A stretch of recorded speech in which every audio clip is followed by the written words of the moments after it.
Hey there guys, this is Richard, your host. Welcome to a nostalgia-filled journey through the golden era of gaming. Today, we're diving into the world of DOS gaming and counting down the top 50 brilliant DOS games that deserve your time. Whether you're a veteran gamer or just curious about the classics, this list is bound to bring back some fond memories and introduce you to timeless gems. From blasting demons in Doom to strategizing in Civilization, and from racing through pixelated landscapes in The Need for Speed to solving mind-bending puzzles in Day of the Tentacle, these games defined an era of PC gaming that shaped the industry we know and love today. So dust off that old DOS PC or fire up your favorite emulator, because it's time to revisit the classics that not only stood the test of time, but also continue to inspire gamers around the world. Alright, are you ready? Let's jump right in.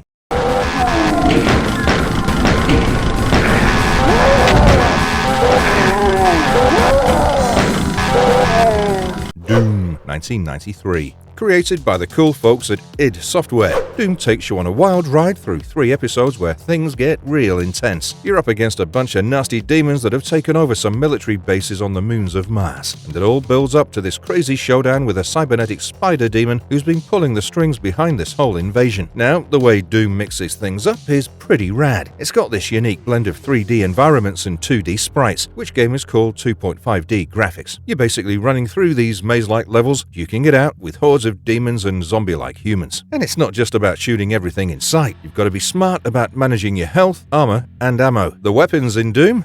Totally iconic. You've got stuff like the chainsaw and the BFG 9000, which is just as badass as it sounds. Plus, the game throws different difficulty levels at you and has some awesome multiplayer modes. You can team up with friends in cooperative play or go head-to-head in a deathmatch. The impact Doom had on gaming is huge. It's not just another first-person shooter, it's a game that's known for its intense action, cutting-edge tech, and multiplayer fun. Basically, Doom is a legend in the gaming world.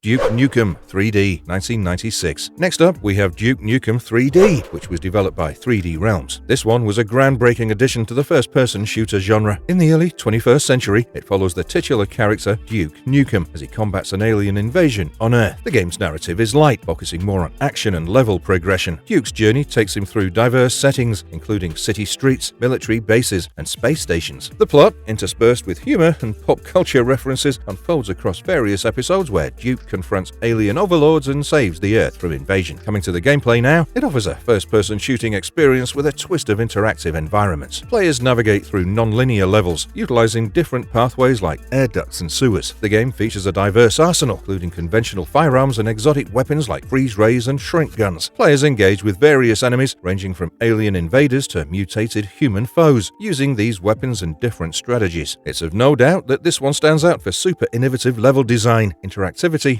and the cherry on top, humor. The game's risque humor and satirical take on action movie tropes were distinct for its time, contributing to its popularity as well as controversy.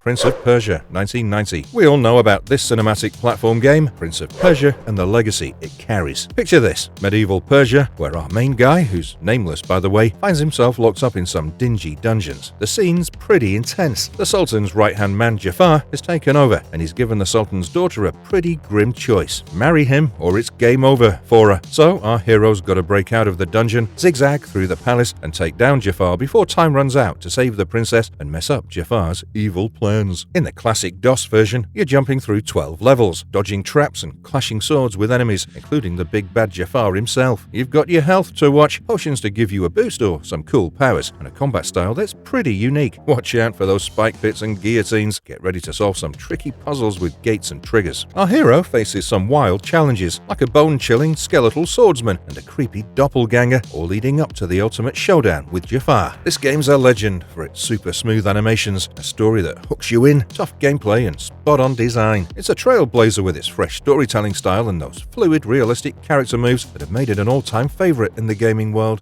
Sid Meier's Civilization, 1991. Now let's talk about our next game, the classic Sid Meier's Civilization, a game from way back in 1991 that totally changed the strategy game scene. This game, which first popped up for MS-DOS, has been tweaked and twisted for all sorts of platforms since then. The cool thing about Civilization is that it doesn't stick to a typical storyline. Instead, you're in charge of an entire civilization, going head-to-head with other civs through human history. Your mission is to take your people from the olden days right up to modern times, juggling city building, exploring, government stuff, trade, research, and of course, keeping your military in check. Now, let's check out into the gameplay, which is seriously awesome. It's a single-player game where every move counts. You start with just a settler unit and build up your empire from scratch. You've got to manage resources, explore the world, handle diplomacy, and push forward with technology. Big decisions are on your plate, like where to build cities, what tech to research first, and how to deal with other civilizations. Some of the cool features include a tech tree, a bunch of different historical civilizations to choose from, and the chance to build wonders of the world, each with its own special perks. This game's famous for being super deep and something you can play over and over, with each game feeling different. It's had a huge impact on the 4X genre, inspiring a ton of games that came after it. Honestly, it's one of the most influential computer games ever made. Scorched Earth, 1991. Scorched Earth, the classic artillery game from 1991, is all about blowing stuff up with tanks, and it's as cool as it sounds. Originally made for MS-DOS, this game started out pretty basic, but got way better over time. They added new weapons, cooler animations, and even joystick support. They had big plans for stuff like playing online, but that never quite happened. The game doesn't bother with a story, it's all about strategy and action. You're in control of a tank, and it's your job to outsmart and outshoot the other guys. It's a turn-based game where you've got to get your tank's turret angle and power just right to hit your targets. What makes this one really stand out is how much you can tweak things. You can mess with gravity, wind, even throw in meteorite showers, and you've got a whole arsenal from regular missiles to insane nukes. Want to up your game? Add tracers to your weapons for better aim, or use shields and parachutes to defend your tank. You can play against other people or the computer, and the AI keeps the fight going even if you're out of the game. The real magic of the game is how it mixes randomness with control. You've got to constantly adapt to new situations and figure out what the unpredictable AI is going to do next. Plus, the game's got a sense of humor. The AI's text messages are a hoot. It left a lasting mark as the go-to example of turn-based artillery games and has inspired a bunch of games that followed.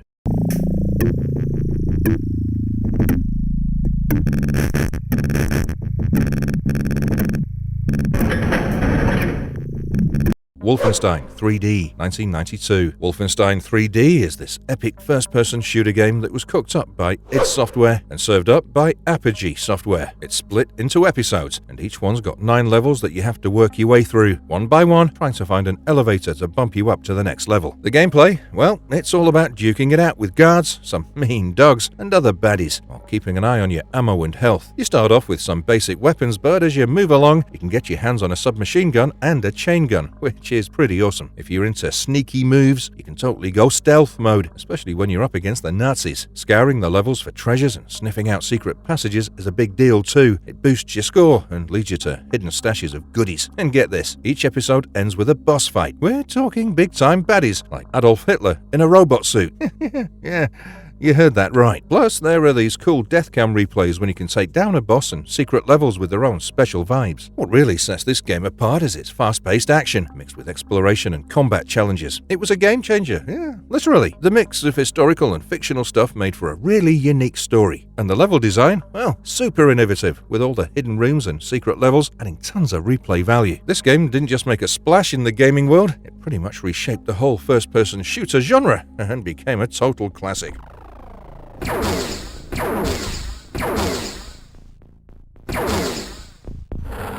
XCOM UFO Defense, 1994. UFO Enemy Unknown, or as it's known in North America, XCOM UFO Defense, is the super cool strategy game from 1994 whipped up by Mythos Games and Microprose. The game's got 2 main parts, the Geoscape and the Battlescape. In Geoscape, you're the boss of XCOM's worldwide ops. You're in charge of building bases, doing research, keeping an eye on finances, and jumping into action when UFOs pop up. Then there's the Battlescape, where things get really intense. It's all about tactical combat on these 3D maps that change every time you play. You control your soldiers turn by turn, and these guys can level up, get better, and use all sorts of cool new tech against the aliens. The whole game hinges on how well you can juggle all these different parts and beat the alien threat. It's a big deal because of how it mixes different game genres together, and a lot of folks think it's one of the best video games ever. Not only did it make a splash sales-wise, but it also inspired a bunch of similar games, kicked off the super successful XCOM series, which also got an awesome remake in 2012. Alright, moving on to the next game.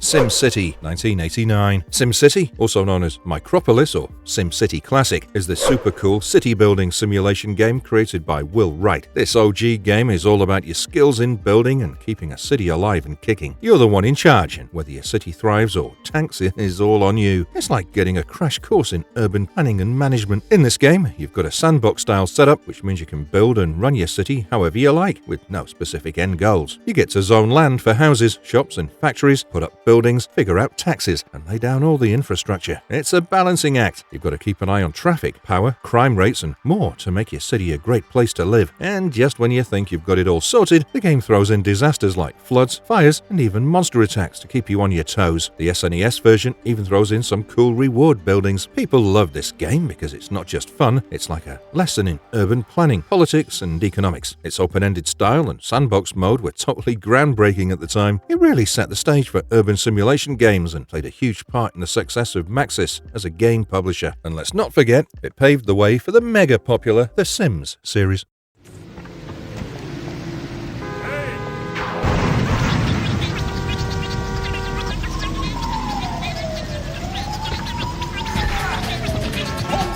Grand Theft Auto 1997. Grand Theft Auto, the game that kicked off the now famous GTA series, was brought to life by DMA Design and BMG Interactive. This game isn't your typical story-driven adventure. Instead, it throws you into the shoes of a criminal working their way up the Underworld ladder in 3 different cities. It's all about making a name for yourself in the criminal world, with each city jump marking your rise in the ranks. Set in 3 fictional cities, Liberty City, San Andreas, and Vice City, all inspired by real places in the US, the game is split into 6 levels. It's got this cool top-down view and lets you roam around in an open-world setting. Your goal? Well, rack up points by doing all sorts of shady stuff like completing missions for crime bosses, causing chaos, or flipping stolen cars. The game is super open-ended, letting you tackle these tasks in any order and however you want, pull off these jobs well, and you'll score points and multipliers. But watch out, the more notorious you get, the more the cops come after you. When it first hit the streets, this game got mixed reviews, but it still managed to be a hit in sales. People loved its entertainment value, the sound design, and the freedom it gave players, even though some weren't fans of the graphics and controls.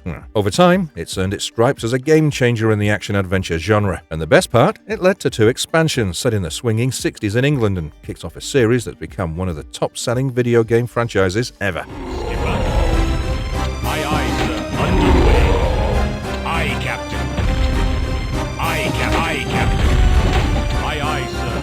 Warcraft 2, 1995. Warcraft 2, Tides of Darkness, takes you deep into the thick of the Second War, where humans from Lordaeron are going toe-to-toe with invading orcs. This game's set in a super detailed fantasy world and picks up right after the chaos of the First War, which you might remember from Warcraft, Orcs and Humans. As the orcs push into human lands, the story unfolds through a bunch of intense battles and clever strategies. And it gets even better with the expansion pack, Warcraft 2, Beyond the Dark Portal, where the fight spills over into new territories, adding even more layers to the already rich Warcraft universe. When it comes to gameplay, you're in for a treat. You've got to gather gold, wood, and oil to build up your base, whip up a variety of military units, dive into some epic battles. There are single-player campaigns for both the humans and the orcs, plus standalone scenarios to mix things up. And if you're feeling competitive, you might go against AI or other players in different network modes. One of the coolest features is the Fog of War, which keeps unexplored areas and enemy moves under wraps, making exploration and combat even more strategic. All in all, Warcraft 2 really nailed it with its immersive fantasy setting, complete with a deep backstory and lore. It grabbed players' attention and set a new bar for storytelling in strategy games. Star Wars XWing. Star Wars XWing, developed by Totally Games for LucasArts, is a game that really took space simulation to the next level. Set in the iconic Star Wars universe, it lines up with the events leading to Star Wars Episode 4, A New Hope. You get to step into the boots of a rebel pilot, diving into missions that build up to the big showdown you see in the movie. The game rolls out across 3 tours of duty, each packed with 12 to 14 operations. The story comes to life through briefings, cutscenes, and messages you get while flying. But that's not all. There's also the Farlander Papers, a novella that's part of the game. It fleshes out the story, introducing you as pilot Kian Farlander. The game starts on the Mon Calamari star cruiser Independence, where you can pick what you want to do, test your skills in a proving ground, relive past battles in a historical simulator, or jump into the main tour of duty. You get to fly different starfighters like the X-Wing, A-Wing, Y-Wing, and later on, the B-Wing, each with its own cool features. The gameplay is all about high-stakes dogfights, escort missions, attacking convoys, and taking on massive capital ships. It's a real test of how well you can juggle your ship's power between lasers, shields, and engines. During missions, you can smash enemy ships, complete objectives, and even give orders to your wingmen. Do well and you'll earn points, medals, and climb the ranks. Mess up or get blasted and you'll lose points and awards, but you still get to keep going in the campaign. What makes Star Wars X-Wing a fan favorite is how it really makes you feel like you're a part of the Star Wars universe. It's a standout game in the space simulation world and a beloved classic for Star Wars fans and gamers alike.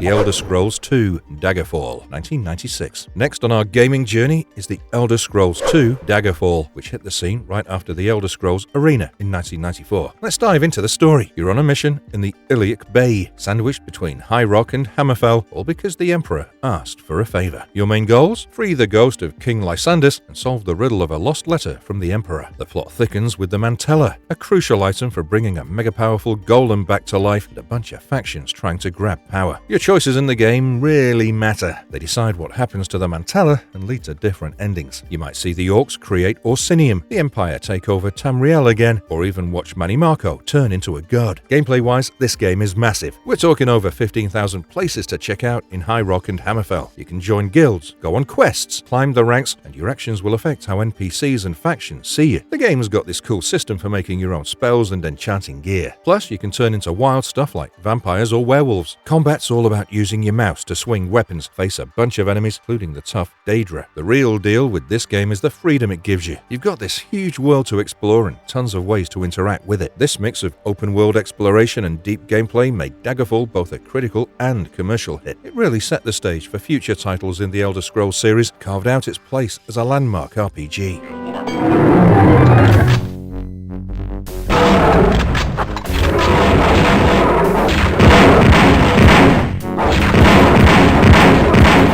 Star Wars Dark Forces, 1995. Star Wars Dark Forces, whipped up by LucasArts, hit the scene in 1995 as a trailblazing first-person shooter for MS-DOS. You step into the boots of Kyle Katarn, a mercenary who's got a big role to play for the Rebel Alliance. He's the guy who helped snatch the Death Star plans and digs up the dirt on the Galactic Empire's sneaky Dark Trooper project. The story stretches across the Star Wars expanded universe, kicking off just before the original movie and rolling on for a year after. Kyle's mission to mess up the Empire's plans takes him to all sorts of wild places like a Star Destroyer and even the planet Coruscant. It all builds up to this epic showdown with General Mock and blowing up the Dark Trooper project. When you're playing, you're seeing the world through Kyle's eyes. You can get out with classic Star Wars creatures and cracking some brain-teasing puzzles. The game's big on exploration, letting you roam across a massive chunk of the Star Wars universe, including over 15,000 cities and environments. You can join guilds, tackle unique quests, and your choices really shape how you're seen in the game world. This game isn't just about blasting enemies. It throws in some tricky environmental challenges and multi-step puzzles to keep things interesting. You've got missions packed with obstacles like jumping across gaps or crossing rivers. Got to use gear like headlamps and ice cleats to get through tough spots. To wrap it up, this one made a big splash in the FPS genre thanks to its engaging storyline and super fun gameplay. It's a game that's still remembered fondly by Star Wars fans and gamers alike.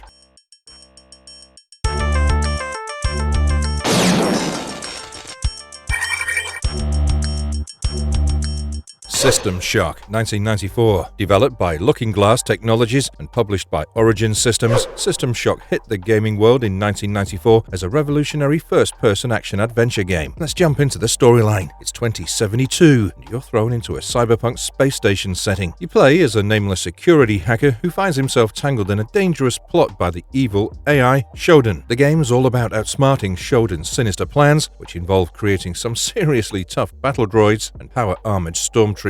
Now, about the gameplay. It's a first-person view in a 3D world, mixing up combat, exploration, and some brain-bending puzzles. You're roaming around a huge space station where you can take different paths, making each playthrough unique. You interact with the world using a mouse cursor that lets you move freely, and the HUD has some neat controls for changing your posture and viewpoint, which really adds to the exploration and combat experience. The story unfolds as you collect log discs and emails, since there aren't any NPCs to chat with directly. Plus, there's this cool cyberspace mode where you zip around a 3D wireframe world, and what you do there affects the physical game world. When it comes to combat, you've got a bunch of weapons to choose from, each with its own primary and secondary modes, and you'll face a variety of enemies, all controlled by Shodan. The game also throws in environmental puzzles, physical challenges, got to manage your inventory too. All these elements come together to make this game that's just not about fighting, but also about thinking and exploring.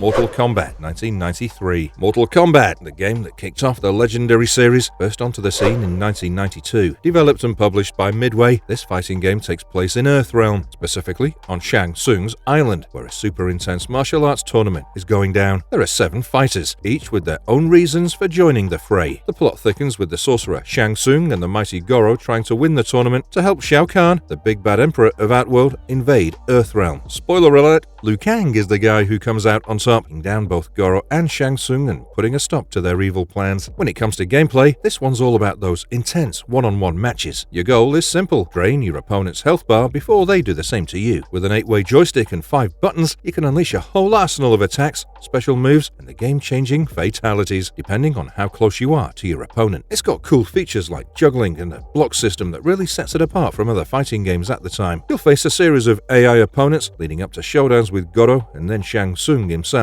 And for a bit of a break from the main action, there are Test Your Might minigames where you smash through stuff for extra points. What really makes this game stand out is its groundbreaking take on the fighting game genre. It was one of the first to use realistic, digitized graphics. It didn't shy away from showing extreme violence and gore, which was a big deal back then.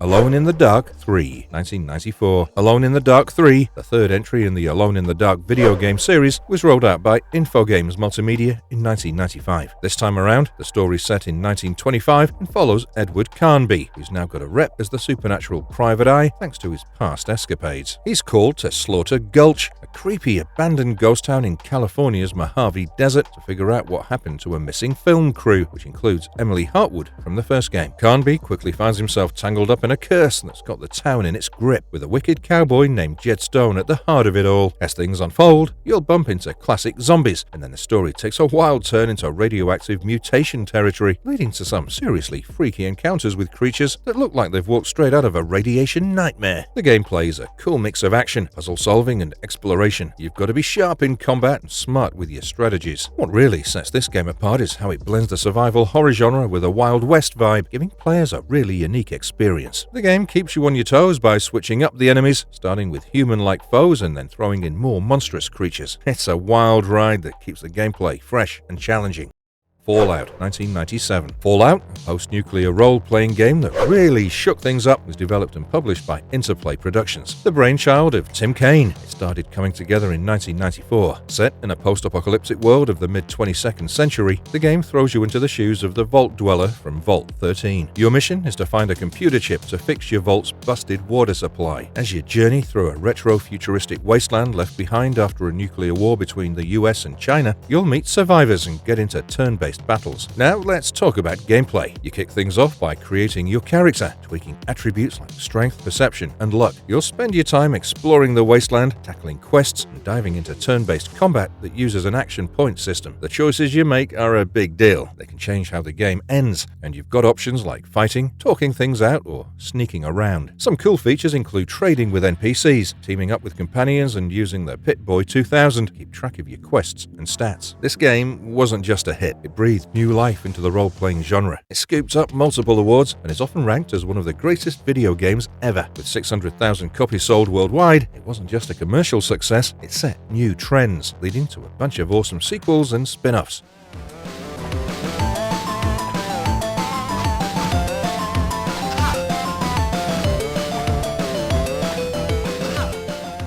Disney's Aladdin DOS. Disney's Aladdin, developed by Virgin Games USA, is like a playable version of the 1992 Disney movie Aladdin. You get to be Aladdin himself, cruising through all the familiar scenes and settings from the film. The game's story sticks close to Aladdin's transformation from a clever street kid to winning Princess Jasmine's heart, weaving in key moments and characters from the movie into the gameplay. As a side-scrolling platformer, you're in control of Aladdin, who can get either close up and personal with his scimitar, or keep it at a distance by chucking apples at enemies. Those apples are your ammo, and while they're limited, you can grab more as you move through the levels. Aladdin's health is shown by the smoke coming out of the genie's lamp. Take damage and it goes down, but you can boost it back up by collecting genie hearts. The game's got checkpoints, extra lives, different difficulty settings, and you can trade gems for more lives and wishes. One of the coolest parts is the genie's bonus machine, a mini-game that dishes out different rewards. And don't forget about the bonus levels with Aladdin's pet monkey Abu, where you snag items and dodge dangers. This game really stood out for its true-to-movie storyline, fun gameplay, and neat features like the genie's bonus machine and Abu's bonus levels. It's a great mix of nostalgia and solid gaming.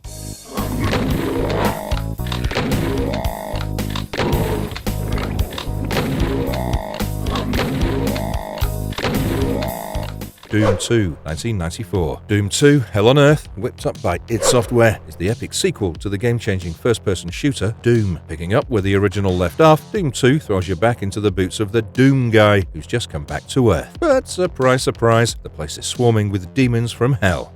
Humanity's in shambles, with survivors trying to bail on Earth. Our hero blasts his way through the demon-packed planet, eventually figuring out where all these baddies are coming from. The climax, he dives into hell itself to take down the icon of sin, shuts the portal to Earth, and saves the day. Gameplay-wise, this game sticks to what made the original so awesome, navigating huge maze-like levels while fighting off hordes of demons. You've got an arsenal of weapons to take down these creeps, and your goal in each level is to find the exit and move on. This sequel ups the ante with even bigger maps, more complex designs, and a bunch of new enemies, so you'll need a beefier computer to handle it. They also threw in the Super Shotgun and the Megasphere power-up, which really spice up the gameplay. Plus, Doom 2 made big improvements to multiplayer, with better support for dial-up and LAN, letting players team up or go head-to-head. In short, this one's left a lasting mark with its ongoing popularity and huge influence on the first-person shooter genre. Now, let's check out the next game. Maniac Mansion 2, Day of the Tentacle, 1993. Day of the Tentacle, or as some know it, Maniac Mansion 2, Day of the Tentacle, is this quirky gem from LucasArts, launched in 1993. It's the follow-up to the 1987 game Maniac Mansion, and this time, Dave Grossman and Tim Schafer were at the helm. The game's all about Bernard Bernoulli and his pals Hoagie and Laverne. They're on a wild mission to stop this crazy smart, power-hungry purple tentacle from ruling the world. The twist? There's time travel. Players get to jump around in history, but a wonky time machine scatters our heroes across different times. They've got to somehow work together, but from different centuries, to put a stop to Purple Tentacle's plans. It's a point-and-click adventure, sticking to the classic 2D style. You're basically using your mouse to click around, doing stuff like picking up objects or chatting with characters. The time travel bit is super cool. What you do in one era can totally change things in another. Puzzles are a big deal in the game, and sometimes you even get to change historical events. Plus, they snuck in the entire Maniac Mansion game inside it, which was pretty unique back then. What makes Day of the Tentacle so awesome is its blend of comedy and fun gameplay, not to mention the clever design. It's been on loads of best game lists and has stayed popular for years, which is pretty impressive. Starflight, 1986. Starflight, a space exploration and trading game that really made waves, was developed by Binary Systems, published by Electronic Arts back in 1986. Let's zoom into the plot. It's the year 4620, and you're the captain of a starship with a galaxy to explore. The game doesn't hold your hand with a set path. You're free to mine, fight, chat up alien races. As you play, you uncover a big problem. An ancient race is making stars go haywire, putting all life in the galaxy at risk. Your mission? Figure out how to stop this cosmic disaster. The adventure kicks off at the Starport space station. Here, you get your ship ready, pick your crew from different species, and stock up on stuff like minerals and fuel. Your to-do list includes exploring, gathering resources, and finding planets where people could live. The big mystery you're solving is what's causing these stellar flares. You've got a huge playground with 270 star systems and 800 planets to check out. When you're planetside, you hop into a terrain vehicle to get around. The game also has these things called continuum fluxes, which make traveling around more fuel efficient. And the aliens you meet, they're a mixed bag. Some are friendly, others, not so much. Everyone's pretty much in agreement that this game was way ahead of its time. Its mix of exploration, resource management, and dealing with aliens was super complex and really set the bar high. No wonder it's still hyped up today. Ultima 4 Quest of the Avatar, 1987. Ultima 4 Quest of the Avatar, released in 1987, was a game-changer for the Ultima series. It shifted gears from the Age of Darkness to the Age of Enlightenment trilogy. Set in the world of Britannia, which has been reshaped after the fall of the Triad of Evil, the game is all about your journey to become more than just a hero, a spiritual leader, an avatar. Lord British, who's ruling this now peaceful land, kicks off the quest of the Avatar, looking for someone to be a role model of virtues for everyone else. The game starts off in a pretty unique way. You're faced with moral dilemmas by a gypsy fortune teller, and your answers shape your character. This isn't your typical combat-heavy RPG. Instead, it's big on exploring, solving puzzles, and growing your character based on the 8 virtues. You'll be chatting with NPCs, delving into dungeons, and meditating at shrines to level up in each virtue. The world of Britannia is open for you to roam around in, and you're not stuck following a set path. The conversation system is dynamic, letting you dive deeper into interactions with NPCs. You can explore Britannia on foot, horseback, by ship, or even airship, each mode offering a different vibe. What really set this game apart was its focus on virtues and moral choices. It wasn't just about winning battles, it was about what kind of person or avatar you wanted to be. This twist made it a standout in the RPG world, and a landmark title that's still remembered for shaking up the genre.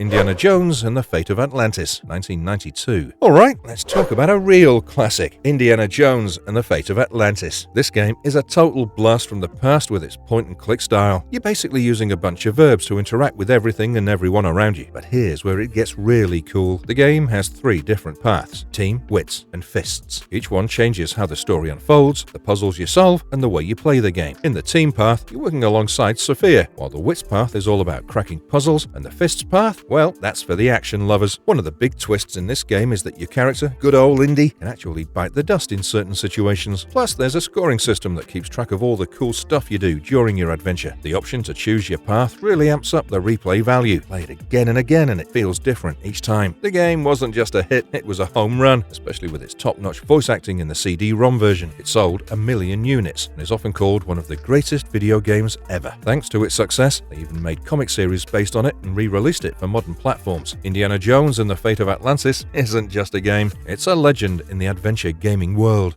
Monkey Island 2 LeChuck's Revenge, 1991. Monkey Island 2 LeChuck's Revenge, the 1991 sequel to The Secret of Monkey Island, is another awesome adventure game from LucasArts. So, what's the scoop on this game? You're back in the boots of Guybrush Threepwood, the wannabe pirate, as he hunts for the fabled treasure of Big Whoop and goes toe-to-toe with the zombie pirate LeChuck. Set a few months after the first game, Guybrush has to navigate a bunch of hurdles set up by LeChuck and his crew, deal with a voodoo doll, and crack a ton of puzzles. The gameplay sticks to the classic point-and-click style. You've got an animation window for all the action and dialogue, and a menu full of commands to choose from. Monkey Island 2 gives you 2 ways to play: the full experience or a simpler Monkey 2 light mode for those who want a bit less of a challenge. The story moves forward as you complete tasks, chat with characters, and solve puzzles. There's even a scoring system to keep track of all the cool stuff that you do. This game really hit it out of the park with its clever dialogue, engaging story, and brain-teasing puzzles. Plus, the option to pick your puzzle difficulty level was pretty new at the time, making it even more fun to play again and again. Monkey Island 2 is definitely a standout for its humor and clever gameplay.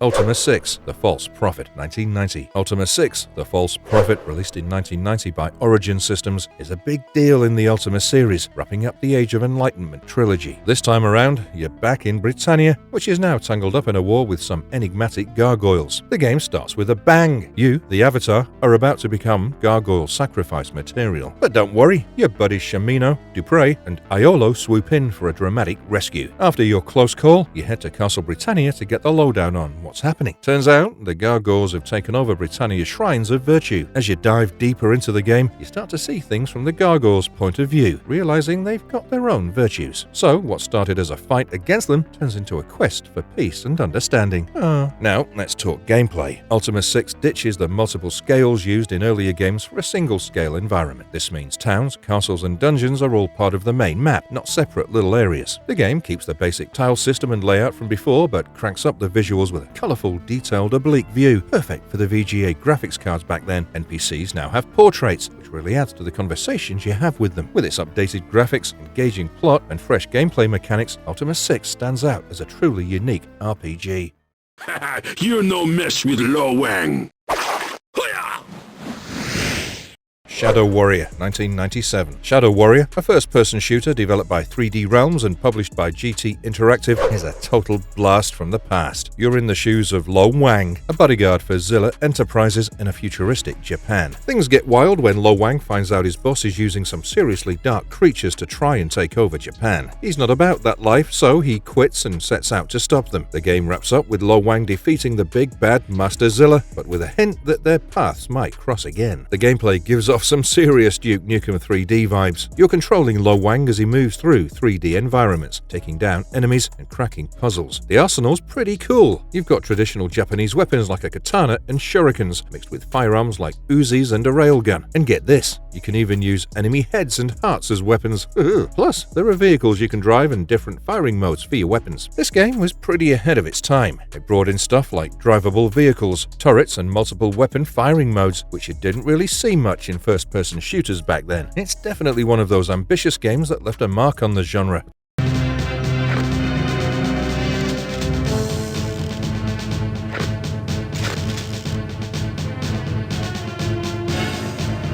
Worms, 1995. Oh, Worms. That's the 2D artillery game from Team 17 that came out in 95. It's all about controlling these little worm teams in a turn-based battle. The whole point? Well, use a bunch of wild weapons to knock out the other team's worms and be the last team squirming. You take turns picking a worm and then go all out with tools and weapons to blast your opponents. These worms have got moves. They can shoot around the terrain in different ways and have a whole arsenal at their disposal, making every game a mix of strategy and laughs. Gameplay-wise, it's all about taking turns with your worm squad to attack the other guys. There's a crazy amount of weapons and tools, like over 50 different kinds to choose from in each game, and you can save your fave weapons setups for next time, which is pretty neat. The game lets you tweak the settings too, so every round feels fresh. When you use weapons, they don't just hit the worms, they blow up the terrain, adding a whole new level of strategy. And watch out, if your worms take a dive off the map or into the water, they're done for. Wrapping it up, this game started as someone's personal project, and you can really tell from its quirky humor. It's turned into this classic game that's all about fun and crazy multiplayer battles. Definitely a go-to for a good time with friends.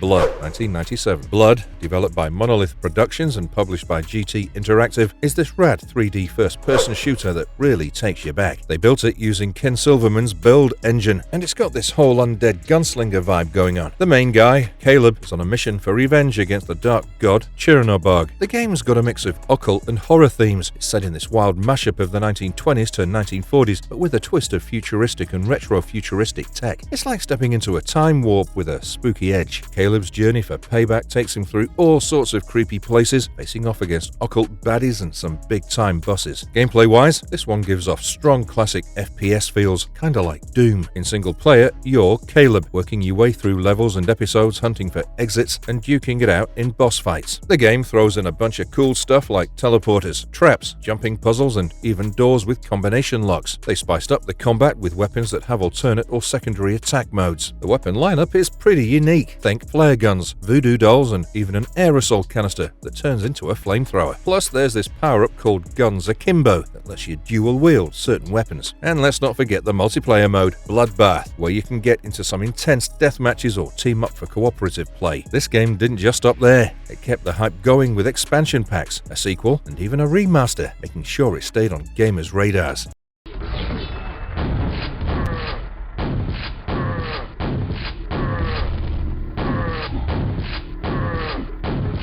Quake, 1996. Quake, that iconic first-person shooter from id Software, really left its mark. Published by GT Interactive, this game is all about fast-paced action. In single-player mode, you're thrown into levels where you've got to take down monsters, find secret spots, make it to the exit. But the real magic happens in multiplayer mode. This is where Quake really shines with options like cooperative play and the ever-popular deathmatch. Players could hop onto service for some intense deathmatches, one-on-one duels, or team up for some group action. One of the coolest things about this game is its movement mechanics. We're talking bunny hopping and rocket jumping, stuff that wasn't just fun but also turned the game into a trailblazer in the esports world. And let's not forget the soundtrack by Trent Reznor and Nine Inch Nails, which just adds to the whole vibe. Sure, this one had its share of development controversies, but it stood the test of time. It's not just a classic, it's a game changer in the FPS genre that's had a huge impact on competitive gaming. It's one of those games that's as much fun to play today as it was back when it first came out.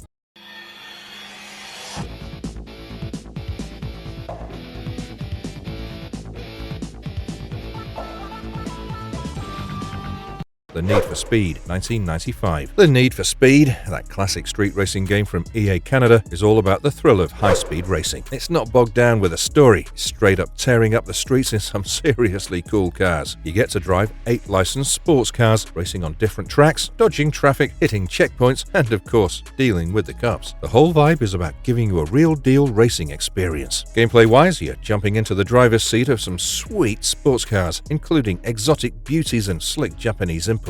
The tracks are point-to-point, split into stages, and some versions of the game even throw in closed circuits for extra fun. You've got to watch out for regular traffic vehicles and keep an eye out for the police. Getting nabbed by the cops can mean tickets, or worse, getting arrested. They even added a rally mode in the special edition for an even faster-paced race. The attention to detail in this game is nuts. Each car's packed with info, specs, history, audio commentaries, and even real-life videos. There's a replay feature, different camera views, and a multiplayer mode so you can race against your friends. This game didn't just make a splash, it set the standard for racing games, became a true classic in the genre. It's one of those games that gets your adrenaline pumping every time you play.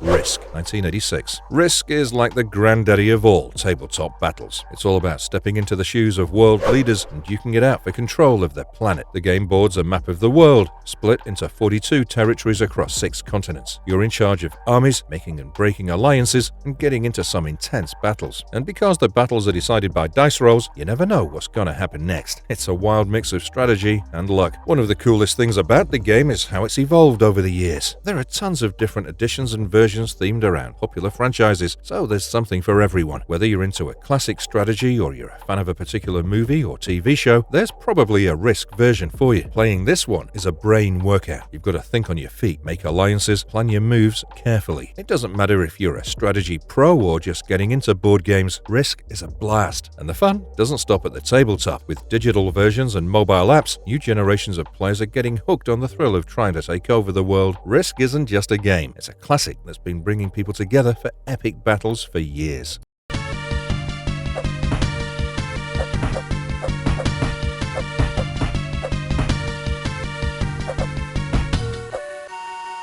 The Lion King, 1994. The Lion King game is a total nostalgia trip. It's like stepping right into the movie and joining Simba on his incredible journey. You get to play as Simba at different stages of his life, first as the adventurous little cub and then as the powerful grown-up lion. Each version of Simba has its own cool moves. As a cub, you're bouncing on enemies and using your roar to solve puzzles and tackle challenges. Then, when Simba grows up, it's all about the combat with moves like scratching and mauling. But here's the catch. Simba's got a limited number of lives. You lose one if he gets hurt, falls into danger, or gets flattened by a boulder. Ouch. And those bugs you see around? Well, they're super important. Some bugs help Simba by fixing up his health and raw power, and others can even give him a permanent boost. Just steer clear of those black spiders. Yeah, they're bad news. Plus, there are these fun bonus levels with Timon and Pumbaa, where you're on a bug-catching spree. So get ready to relive the magic of this one in this classic platformer. It's a game that's sure to bring back a bunch of great memories and give you a taste of Simba's epic adventure.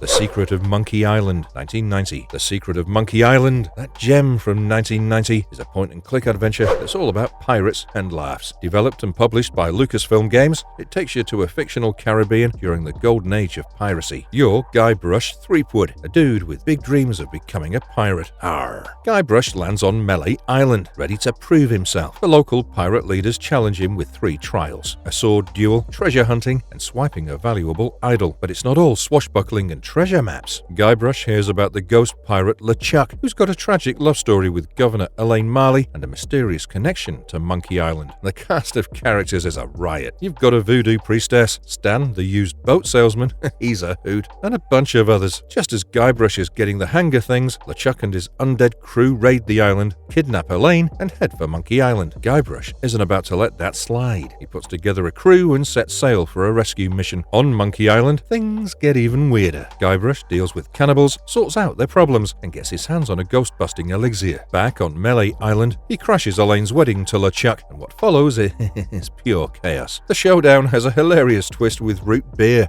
Yeah, root beer that helps Guybrush save the day, and Elaine. All in all, this one isn't just a game, it's a laugh-out-loud adventure filled with witty dialogue and unforgettable moments. It's one of those classics that's as fun to play now as it was back in the day, and it's a total must-play for anyone into adventure games. Grand Prix 2, 1996. Grand Prix 2, released by Microprose in 1996, is a racing simulator that really revved up the gaming world. As the sequel to Formula 1 Grand Prix, it snagged an official FIA license for the 1994 Formula 1 season, which was a big deal back then. For its time, the game was a tech marvel. It boasted 3D texture mapping, SVGA graphics, and was one of the early adopters of a 3D physics engine. This game didn't just attract players, it built a whole community of racing enthusiasts and scored big in sales, making it a go-to racing sim of its time. The gameplay? It was mind-blowing for gamers back then. It offered a super detailed driving experience with loads of options. You could pick from 5 difficulty levels, and each one tweaked the availability of driving aids. There were 7 aids like steering help and traction control, and you could turn them on or off to suit your racing style. The game let you switch between different camera angles, even one that mimicked TV coverage, which was pretty cool. And you could control your car with a keyboard, mouse, or joystick, whatever worked for you. Lords of the Realm 2, 1996. Lords of the Realm 2, often just called Lords 2, is this cool medieval strategy game developed by Impressions Games and published by Sierra Online. It's like stepping back in time, where you're one of the rulers of different countries, all duking it out to become the king of the land. The game really immerses you in the medieval world, where you've got a whole bunch of stuff on your plate, from farming and gathering resources to making weapons, leading armies, building and storming castles, and taking over provinces. The end game: beat your rivals and rule the land. What sets it apart from other medieval strategy games is that it skips the usual fantasy stuff like magic and doesn't have a technology tree. Instead, you've got to get really good at juggling different things like food production, think cows, dairy, grain, keeping your population happy, and protecting your people from crisis and enemy attacks. The gameplay is a mix of turn-based resource management and real-time strategy. You're in charge of growing crops, stockpiling resources, forging weapons, commanding armies, and jumping into real-time battles and sieges. You can go at it solo or team up in group formations. With its upgraded graphics and gameplay, Lords of the Realm 2 really stands out as a classic in the medieval strategy game scene. It's all about strategy, planning, and a bit of medieval warfare, a must-play for fans of the genre.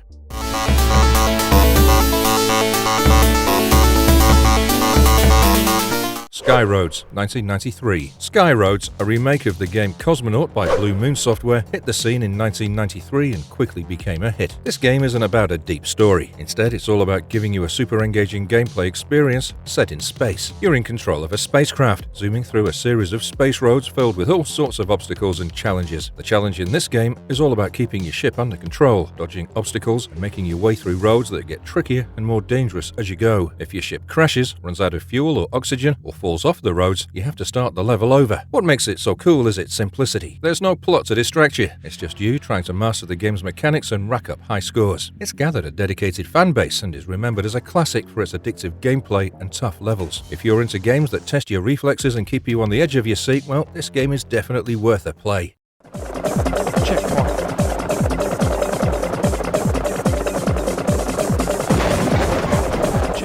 Big Red Racing, 1995. Sounds like a game that's all about fun on the racetrack with a side of humor. A refreshing twist from the usual high-stakes, serious racing games. This game, where racing meets comedy, seems like a total riot. No heavy storyline or dramatic plot here. Instead, you get a racing experience that's as much about the laughs as it is about the speed. Picture this. You're racing around and there are commentators making jokes, poking fun at stereotypes from different countries. It's all light-hearted and adds a fun layer to the whole racing experience. The tracks themselves sound wild. Racing on the Moon, Venus and Mars?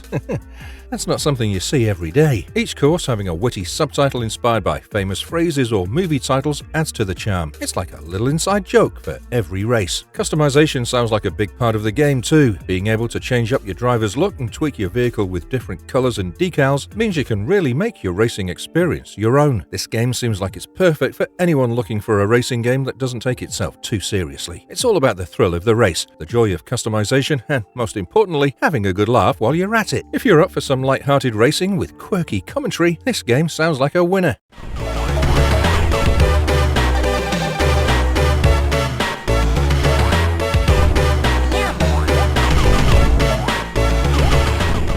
Jazz Jackrabbit, 1994. Jazz Jackrabbit, that classic platformer from Epic Mega Games, really made a splash back in 1994. Developed for MS-DOS, it's a game that many remember fondly. Fast forward to 2017, and it made a big comeback on GOG.com, along with its sequel, Jazz Jackrabbit 2. Now, it's not just for old-school DOS. You can play it on Windows, Mac OS, and Linux. The plot? It's a fun one. You're Jazz, this cool green hair with a fancy gun, the LFG 2000. Your mission is to take down Devon Shell, a tortoise who's up to no good, and save Princess Eva Earlong. It's all set in this whimsical world that's got a bit of a nod to Aesop's The Tortoise and the Hare. Gameplay-wise, it's a 2D platformer that's packed with action. It's split into 6 episodes, and each one has 3 planets. Each planet has 2 levels, plus there are secret levels that throw in some extra challenges. The end of each episode has you facing off against a boss, which really ramps up the excitement. The game's got this charming storyline and a world full of color. It's all about diving into this engaging fantasy realm, where you're on a quest to rescue Princess Eva and stop Devon Shell's evil plans. This game isn't just a game, it's an adventure that's full of fun and nostalgia. Definitely a must-play for anyone who loves a good platformer with a quirky story.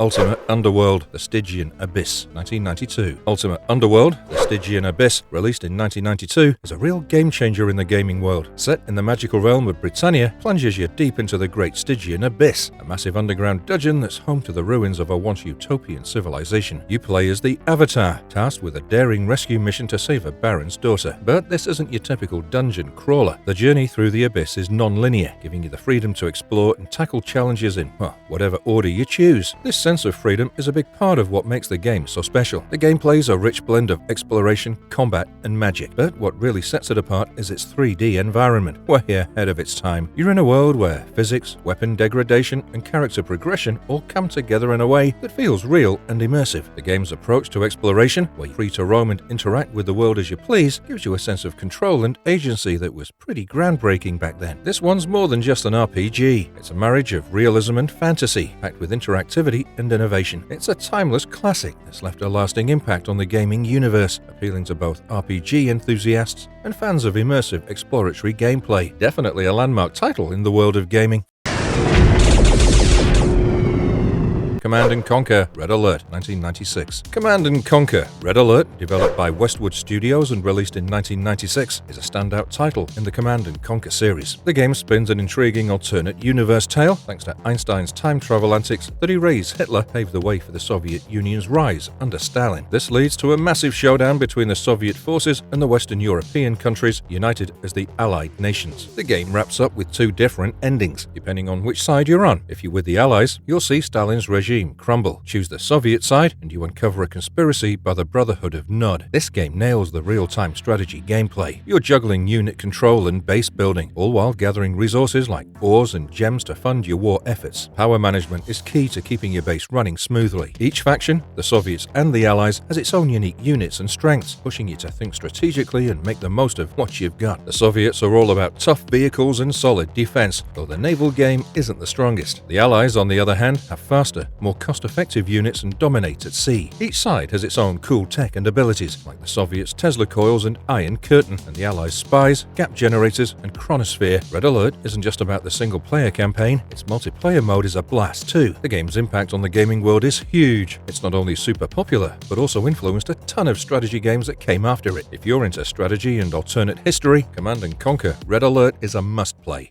The Duel Test Drive 2, 1989. Next up is The Duel Test Drive 2, which was developed by Distinctive Software and published by Accolade in 1989. It's a notable racing video game that expanded on the success of its predecessor, Test Drive. The game begins with players selecting a car and difficulty level, which determines the transmission type. Each level presents unique challenges, featuring 2 to 4 lane highways with obstacles such as bridges, cliffs, and tunnels. The goal is to reach the end of the course's gas station in the shortest time. Failing to stop at the gas station leads to running out of gas, costing the player a life. Players start with 5 lives, losing 1 with each crash and gaining a bonus life for completing a level without accidents or running out of gas. Crashing not only costs a life, but also adds 30 seconds to the player's time. Police cars feature in each level, pursuing the player for speeding. Getting caught by the police doesn't cost a life, but takes away time. Players can avoid pursuit by slowing down before encountering police cars. Overall, this game celebrated for its significant improvements over its predecessor, providing more varied environments, challenging gameplay, and the thrill of high-speed chases.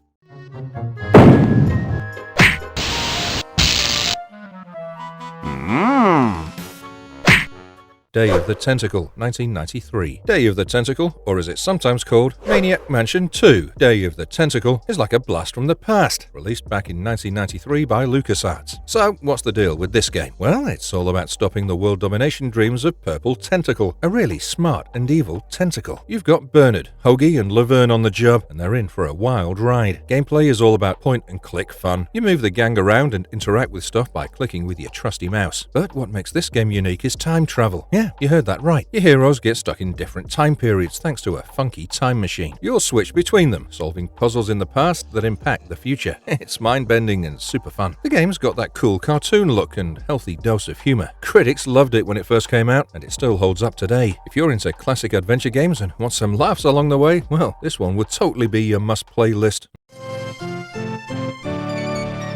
Master of Orion, 1993. Master of Orion, often called MOO, is a classic from the golden age of strategy games, released in 1993. It's a turn-based 4X strategy game set in a sprawling sci-fi universe. As a player, you start off with the basics: a homeworld, a colony ship, and a couple of scout ships to check out the stars nearby. The game spices things up with random events and a special planet called Orion, which is guarded by a super powerful warship. Winning in this game can happen in a couple of ways. You can either wipe out your opponents or win a vote for peaceful unification of the galaxy. The game's got a variety of planets, 7 normal types and 6 hostile types. Colonizing those hostile planets needs some advanced tech. You can also terraform planets, enrich them, and even upgrade them to Gaia class, which boosts population capacity and industrial productivity. This one was a huge hit and really ahead of its time. It's one of those games that set the standard for what a good strategy game should be: deep, engaging, full of choices that make every playthrough unique. If you're into strategy and sci-fi, MOO is a must-play. Z, the game, 1996. Z, released in 1996 by the Bitmap brothers, is a real gem in the RTS genre. It's a game that stands out with its robot armies, one red, one blue, battling it out across various planets. The story adds a fun twist to the mix. You've got these 2 robots, Brad and Alan, who work for Commander Zod. Their mission? Hop from planet to planet, take on enemy soldiers, and then throw some wild parties to celebrate their victories. The game ends with Zod getting a promotion, but the celebration goes a bit overboard, leading to a hilarious space disaster. What makes this one so unique in the RTS world is how it simplifies some of the usual gameplay elements. You don't have to stress about gathering resources or building bases. Instead, the focus is on capturing territories marked with flags. Once you capture an area, you automatically start producing units. The key to success is quickly grabbing territories to build up your army fast. Your main objective is to either storm the enemy's fort or just demolish it. If you manage to take out all their units, you win on the spot. Each mission starts you off with your own fort and a few basic troops. The game's maps are dotted with unmanned vehicles and turrets, which you can can control by sending a robot to them. But watch out, your vehicle drivers can get knocked out in battle, so you might lose a tank or turret if your driver goes down. Overall, this game's a total blast, thanks to its quirky humor, the way it flips the RTS script, its challenging gameplay that keeps you engaged. It's a game that's got its own unique charm and challenge, making it a standout choice for anyone looking for something different in the RTS genre. Tex Murphy, Under a Killing Moon, 1994. Tex Murphy, Under a Killing Moon is a riveting adventure game that really pulls you into its world. Set in a future where humanity is split into norms and mutants due to radioactivity, the game dives into the tensions between these groups. You play as Tex Murphy, a down-on-his-luck private investigator. His adventure kicks off with a seemingly simple pawnshop burglary case near his apartment, but things quickly escalate. The plot thickens when Tex is hired by the mysterious Countess Renier to find a missing statuette. Before long, he's tangled up in a sinister doomsday plot orchestrated by a cult called the Brotherhood of Purity. This one's not just about following a gripping story, it immerses you in an interactive storytelling experience with its 3D world and intriguing dialogue choices. It's a detective thriller that's sure to keep you glued to the screen, piecing together clues and unraveling the mystery. If you're into games that blend investigation, suspense, and a rich story, this one's a must-play.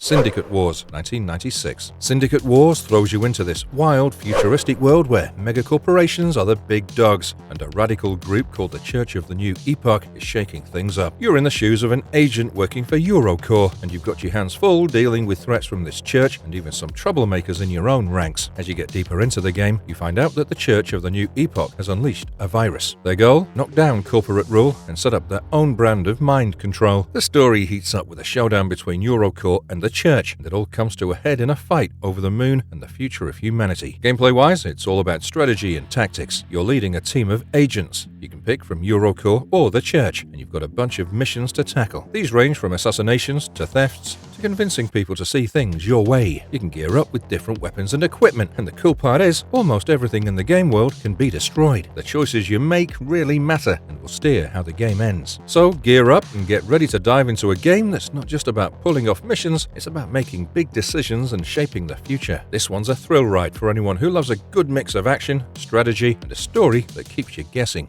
Theme Hospital, 1997. Theme Hospital is a total blast from the past where you get to be the big boss of a hospital. But this isn't just any hospital. It's filled with the wackiest patients you can imagine. Developed by Bullfrog Productions, the same folks who brought us Theme Park, this game's all about humor and strategy. You start with a blank slate, an empty building that's begging to be turned into the most awesome and bizarre hospital ever. You're in charge of hiring the staff, from doctors to handymen, and each one brings their own special skills to the table. The illnesses you deal with, they're straight out of a comedy sketch. Think bloaty head, king complex, and even alien DNA. The rooms in your hospital are key. You've got your basic GP's offices, psychiatric rooms, operating theaters, and pharmacies. You need to set these up, kit them out with the right gear, and even spruce up the place with benches and plants. Treating patients isn't free, so you've got to manage your hospital's policies and prices to keep the cash flowing. And just when you think you've got it all under control, you'll have to deal with emergencies, epidemics, and even rat infestations. You're not just running a hospital in a vacuum either. You're up against computer rivals with names inspired by famous computers. Each level has its own unique goals and challenges. All in all, this game's a classic business simulation game that's as entertaining as it is challenging. It's all about creating the ultimate hospital, curing those hilariously bizarre ailments.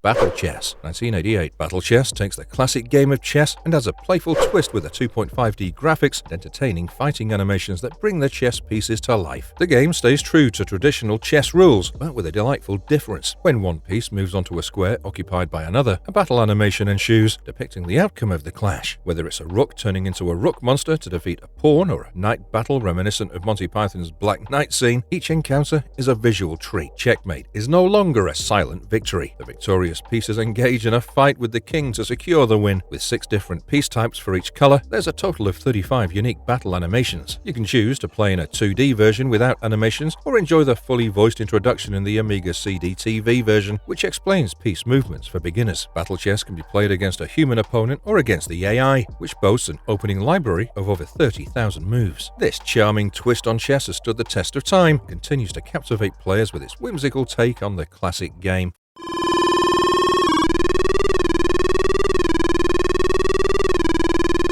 Cycles, 1989. The Cycles International Grand Prix Racing, released in 1989, is a motorcycle racing game that really captures the essence of the 1989 Grand Prix motorcycle racing season. One of the cool things about the Cycles is that it includes almost all the tracks from the 1989 season, with the exception of Laguna Seca and Goiânia circuits when you're riding a 125cc bike. The game leans more towards a simulation style rather than arcade-style racing. This means you're not racing against the clock like in Sega's Hang On. Instead, the focus is on skillful racing. But watch out, if you crash, you're out of the race. To win, got to be the first to cross the finish line. You can even choose how many laps you want to race. The game offers several modes to keep things interesting. In Championship mode, you can pick your bike and if you qualify, you race. Practice mode lets you choose both your bike and track, giving you a chance to get a feel for the course without the pressure of competition. Then there's Single Race mode, which is similar to Championship mode, but you get to pick both your bike and track. If you're into racing games and want a taste of what Grand Prix motorcycle racing is like, well, this game's a must-try. Get ready to rev up your engines and take on the challenge.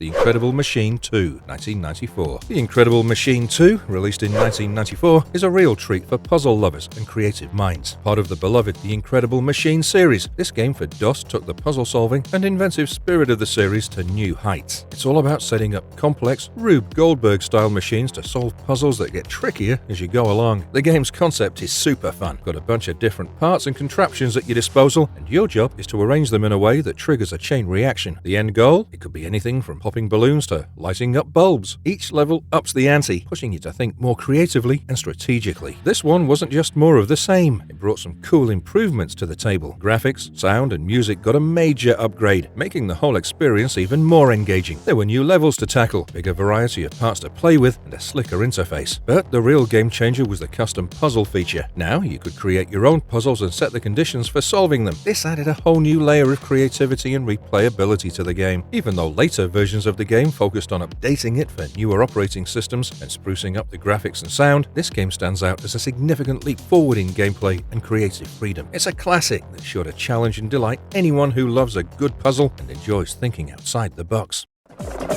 Checkpoint.